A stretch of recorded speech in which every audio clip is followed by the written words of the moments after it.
Nobody attains the Creator by themselves. There really is no self. The attainment of the Creator happens in between people, not in a person. We are not individuals, we are a single creature.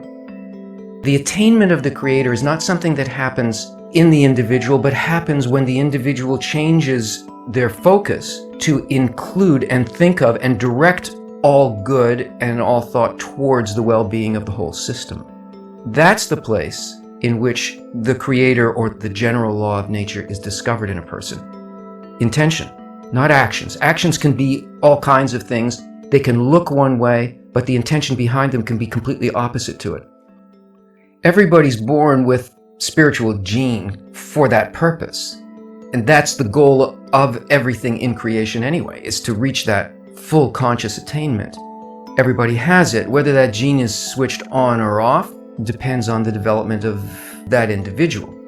Nobody has that connection alone within themselves. It doesn't happen until bridges are made in terms of seeing others that way.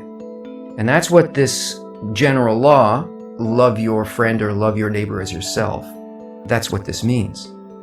It doesn't come without work. It must be conscious, because the whole goal of creation is that we will eventually be able to be, think, and do and synchronize with the intention that created everything. You don't just have it, you don't just get it. It comes in developing the ability to give it. That's when the spiritual gene becomes fulfilled. The Creator is guiding us towards the spiritual realm. The material world is just a set of tools and opportunities for us to make that conscious decision, to do that work, and to become like what it is that the Creator intends for us. That's the whole work. Right now, our heart is filled with many, many different desires, and most of them are material desires. They've got to do with satisfying the self. There is a general path that we all must follow.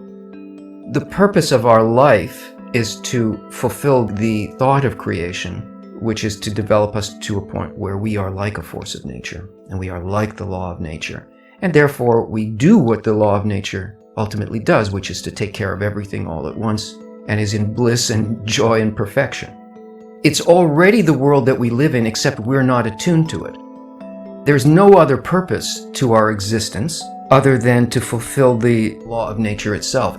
There's nothing that we find more delightful, enjoyable, and desirable than that. We just think that the things that we desire are not that. A person cannot measure their own self or their soul, because our soul is not in us. Our soul exists outside of what we think of as the self. Our soul is others. If we want to grow our soul, we have to serve what appears to be outside of us, because all of the broken parts we have cast out from our own heart. We don't see it as ourself, but it is ourself. It's really, really simple, but something that we have lost thousands of years ago. We lost the perception of this thing. We stopped having the sensitivity to feel that this is actually the structure of life.